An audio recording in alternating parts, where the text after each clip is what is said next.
presidente Zedillo, ¿por qué se le ocurrió eso? Ahorita Calderón ha de estar que se lo lleve el diablo, pues tiene un chorro de sentencias que cumplir. Entonces ha de estar el hombre enojadísimo, ¿no? ¿Qué tomó aquel cuando fue y dijo que sí queríamos que nos juzgara la Corte Interamericana? Bueno, no tomó nada, lo que pasa, o quién sabe, pero eso no lo puedo asegurar. Pero lo que sí sabemos es que Zedillo aceptó esta facultad de la Corte, esta función de la Corte, al mismo tiempo que aceptó varios tratados que estaban pendientes de protección de los derechos humanos. Fue todo un paquete que el gobierno mexicano dijo, todo esto sí lo voy a cumplir, y todo era de protección de los derechos humanos en América y a nivel internacional. ¿Qué lo hizo aceptar estos tratados? Bueno, recientemente se había dado esto que ustedes acordarán, el error de diciembre del 94, la entrada en vigor del TLC, además toda la emergencia del movimiento zapatista en Chiapas. Todo esto hizo obvio en el mundo que había muchas violaciones a los derechos humanos aquí, sobre todo el movimiento zapatista. Zedillo, para como disminuir un poquito los efectos de esa crisis de diciembre del 94, se fue a Europa haciendo visita en varios lugares para solicitar créditos y para abrir las puertas de México a la inversión extranjera. Él les estaba diciendo vayan a invertir y estaba promoviendo la realización de tratados comerciales con los países europeos. En muchos de estos lugares se encontró grupos de personas manifestándose en su contra, diciendo encabezas un gobierno que es violador de los derechos humanos. Esto le sucedió también cuando acudió a los propios órganos de la Unión Europea. La intención de Zedillo era hacer un tratado comercial, un tratado de integración con la Unión Europea. La Unión Europea tiene órganos muy estrictos, por eso les decía que qué bueno que antes escucharon todo eso, porque si no, quedan tan lejos de nosotros que como que perdemos la dimensión, o no le damos esa dimensión que no conocemos. Los europeos tienen órganos nacionales y tienen órganos internacionales a los que acuden casi de manera indistinta. Ellos se mueven en un órgano que puede estar en Francia para los franceses y luego de ahí saltar a una instancia internacional mucho más fácilmente de lo que nosotros ubicamos a los órganos internacionales. Bueno, pues en Europa hay un órgano que es el Parlamento, y el Parlamento está conformado por lo que se conoce coloquialmente como los eurodiputados. Son representantes de la población europea, no son representantes de gobiernos. Se eligen por voto directo y estos conforman a un órgano de la Unión Europea. En el Parlamento ellos escribieron lo que se conoce como la cláusula democrática. La cláusula democrática señala que la Unión Europea, sus órganos, cualquiera que este sea, no va a realizar tratados, y menos tratados comerciales, en específico se refiere a los tratados comerciales, con gobiernos que sean violadores de los derechos humanos. Quien le aplicó esto a Zedillo y obviamente a México, fue el Parlamento Europeo, un órgano de la Unión Europea. Le dijeron, bueno, pues sí tenemos interés en hacer un tratado contigo, pero no lo podemos hacer, porque la cláusula democrática nos obliga a no hacer un tratado contigo porque tú eres un gobernante violador de los derechos humanos. Y ahí está toda la expresión popular de los países que has visitado, y aquí está la información que se ha recibido en la Unión Europea, porque ellos tuvieron incluso a visitantes zapatistas, a representantes de los zapatistas, dando su testimonio de lo que estaba pasando en México. Entonces le dijeron, bueno, pues no vamos a hacer un tratado contigo hasta que le demuestres a los órganos de la Unión Europea que estás con toda la intención, con la plena intención de cumplir los tratados que protegen los derechos humanos.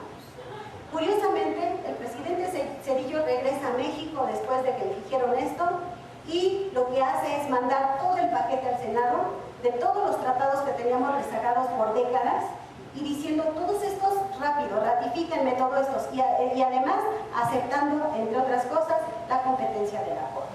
O sea, ven que no es casual. Le dolió lo más importante, que es el bolsillo, le preocuparon las finanzas mexicanas y el intercambio comercial, lo presionaron los inversionistas nacionales, obviamente, y le dijeron, ya, pues firma eso que dicen que la cláusula de esta donde aceptas a la Corte, fírmalo y acepta todos los tratados. darle eso al mundo. Bueno, obviamente les apuraba y lo hicieron así rapidito en ese gran paquete, afortunadamente. De ahí en adelante, el gobierno mexicano no se puede retirar de una manera tan sencilla de todo este conjunto de tratados. Y por eso, ahora que le ha tocado asumir el cumplimiento de sentencias, pues ha sido a Calderón, porque los casos se empezaron a dar después de 1998, que la Corte pudo juzgar al gobierno mexicano, al Estado mexicano. Pero les digo, para personalizarlo, para tener una referencia más directa, es al gobierno quien se está cuestionando por los actos violatorios de los derechos humanos. Entonces, esa es la historia. No crean que fue por convicción, que Zedillo dijo es que no, ya no vamos a violar derechos humanos, entonces mandemos todos los tratados, aceptémoslos todos, pues si ni queremos violar derechos humanos, creo que no iba por ahí. La Corte también tiene una competencia consultiva, es decir, se le puede presentar por parte de los estados y de los órganos americanos consultas respecto del contenido de los tratados que protegen derechos humanos. Esto, en el caso de nuestra Suprema Corte, es una especie de función de interpretación. Interpreta los tratados. En el caso de nuestra Suprema Corte, interpreta las leyes. Nos dice, tal ley quiere decir esto. Bueno, en el caso de la Corte, a petición de los estados o de los órganos interamericanos, hace también este tipo de interpretaciones, pero los hace de los tratados que protegen derechos humanos. Bueno, pero ahora sí ya, el caso Castañeda, ya me fui mucho con procedimiento. Es necesario para poder ubicarnos de cómo es que llegó Castañeda a instancias interamericanas y cuál es el resultado de todo esto. También me gusta porque se presta para el chisme este caso, ¿no? Ya saben que se anduvo con Adela Micha y cosas por el estilo.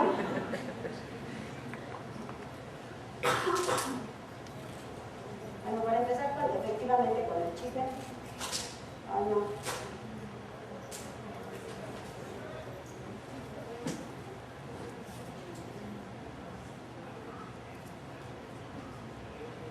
Bueno, Jorge Castañeda es mexicano, un poco más viejo que yo, mucho más viejo que yo.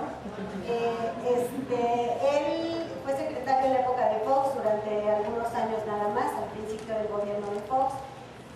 Es también un político muy importante, muy renombrado, es escritor, es también abogado, en fin, es alguien que tiene una trayectoria reconocida y que también ha andado así como en muchos días, ¿no? Desde que está apoyando primero gobiernos peronistas, luego se fue con el gobierno panista, luego se retira de ahí y empieza a hacer todo lo necesario para después, según él, ser candidato a la presidencia de la República.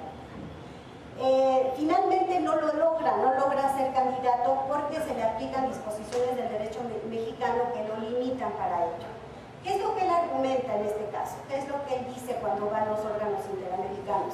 Pues dice que le violaron sus derechos electorales, su derecho a ser votado, su derecho a ser candidato, y que ligado con esto hay discriminación porque pues otros sí pueden ser candidatos y él no puede serlo, y ligado con esto también hay una denegación de justicia por parte del gobierno mexicano porque no se le dan los mecanismos protectores suficientes como para que él pueda actuar en contra de la decisión de la instancia que le dice no puede ser candidato. La verdad es que hay varias anomalías. Él sabe de derecho. Él, en el tiempo que estuvo en la Secretaría de Relaciones Exteriores, el papel que realizó fue de lo mejor, sabía lo que estaba haciendo. Es todo un personaje porque nos puede caer muy mal, es pedante, es bastante ególatra. Bueno, nada más para que lo confirmemos y que no crean que es mi apreciación personal. Yo lo digo por los datos que están en la sentencia de la Corte Interamericana. Los argumentos que él formuló en algún momento para decir que él merecía ser candidato eran su gran capacidad, su gran conocimiento del derecho mexicano, la aceptación que él sabía que tenía entre la población mexicana, lo famoso que él ya era, y en algún momento la Comisión Interamericana le dice no puedes presentarte como, bueno, no puedes presentarte como candidato, no puedes ser candidato porque la legislación interna no lo permite, pero eso no significa que haya discriminación. Tú pudiste afiliarte a algún partido o pudiste hacer tu propio partido. Y entonces lo que él contesta en los alegatos es: los partidos en México tienen muy mala reputación y yo no me iba a afiliar a uno de esos partidos. Son más graves. Sí, porque las influencias en muchos lados. Bueno, les platico rápido cómo estuvo el asunto. Abra la puerta. Abra la puerta para que entre un poco de luz. ¿La escuchamos? Sí, gracias. Las cosas bastante extravagantes. Y entre esas, pues eso, de que yo no me iba a afiliar a un partido, porque los partidos en México tienen mala reputación, y eso me afectaría a mí, que yo tengo muy buena reputación. La gente me conoce, la gente sabe que yo soy honesto, soy inteligente, soy proactivo, soy muchas cosas bien bonitas. Él de hecho pide una indemnización ante la Corte, pide una indemnización porque dice que el gobierno mexicano lo afectó al no permitirle que él participara como candidato, y él ya tenía como un año yendo a visitar universidades, andaba por todas partes, es cierto, ya estaba haciendo como una especie de pre-campaña, y al no permitirle después que él se registrara como candidato, lo habían afectado incluso en su dignidad y en su fama pública. Y que por lo tanto el gobierno... No, pero es que le da directo así como voy a hacer ojitos. Está la de video, el mínimo que se... Bueno, aquí me quedo. Aquí. no se muevas. Bueno, él argumentó que tenía que indemnizarle al gobierno mexicano porque se le había afectado en eso, su dignidad y en su fama pública. Finalmente, les adelanto que la Corte dijo que pues, no había ninguna afectación ahí, que si él había participado, él había pretendido participar como candidato y esto no se había logrado, el hecho de que él hubiera realizado actos de pre-campaña era una decisión muy personal y que eso el gobierno mexicano no le había dicho que lo hiciera, no le había obligado a tal cosa, entonces no había violación de los derechos que él invocaba en ese caso, ¿no? Pero bueno, esa es la parte del chisme. El otro, nos regresamos a cómo estuvo el procedimiento. Él hace toda esta pre-campaña que empieza desde el 2004, renuncia a la secretaría y empieza a hacer esta especie de pre-campaña, visitando lugares y dando a conocer pues lo que sería su política de gobierno, lo que sería su gobierno y los diferentes elementos que él tomaría en cuenta para realizar desde la presidencia todo esto. Pasa casi un año de que él está haciendo estas actividades y él recurre al IFE y le pregunta al IFE que si él solicitara el registro, que si lo registrarían como candidato. El IFE le responde: de acuerdo con la legislación mexicana, para poder ser candidato a la presidencia de la República, cualquier mexicano tiene que ser parte de un partido. Quien lo postula es el partido.